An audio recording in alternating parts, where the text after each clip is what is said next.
Salut, c'est Trado. Voilà ma vidéo de mise à jour pour l'or. La séance de vendredi est très encourageante puisque nous confirmons la bonne orientation des cours.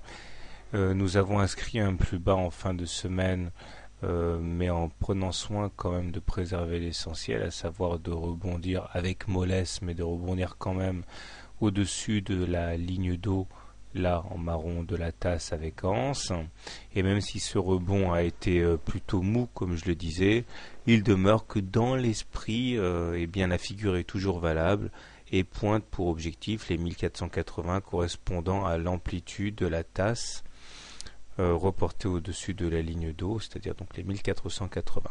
Cependant, on voit poindre les difficultés, au premier rang desquelles l'oblique bleu que j'ai tracé ici et qui a provoqué le léger reflux de fin de séance de vendredi. Également, il faudrait se départir de la fourchette d'Andrews noir ici, dont la médiane n'a toujours pas été ralliée et qui, à mon sens, continue d'attirer les cours. Enfin, le bon côté des choses, c'est que, en théorie, si on s'extrait d'une fourchette d'Andrews sans en avoir préalablement touché la médiane, cela généralement ça s'accompagne d'une explosion haussière, enfin dans ce sens-là. Donc ça pourrait être significatif, mais bon, pour l'instant on n'y est pas. On a juste une médiane qui demeure non ralliée lors du pullback. Sinon, nous avons également ici une M20 qui a perdu son orientation haussière et qui s'aplatit, et nous sommes donc juste au contact de cette M20, c'est-à-dire que même si on est dans une tendance de consolidation, la tendance haussière n'a pas clairement repris le dessus et nous sommes clairement, disons-le, sans tendance.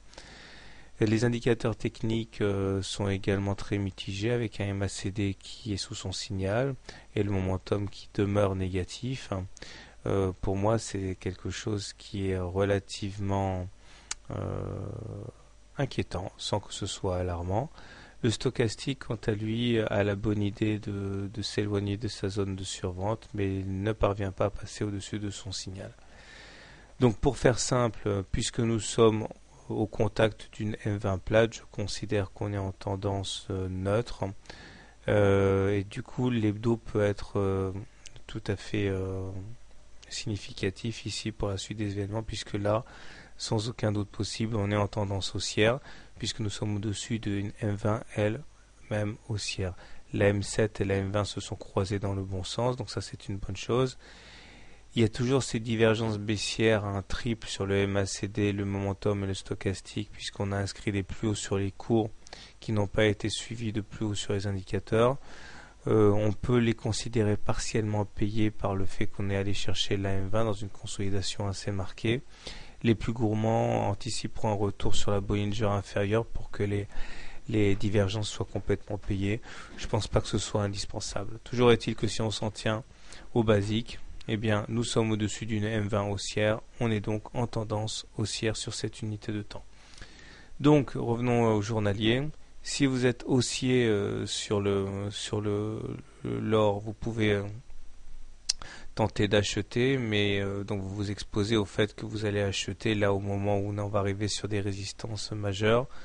Un achat sur repli serait peut-être plus judicieux qu'un achat sur les niveaux actuels. Si vous êtes baissier, vous avez un bon point d'entrée ici par la convergence des résistances que constituent l'oblique bleu et la M20. Voilà. Bonne soirée, bon trade et à demain.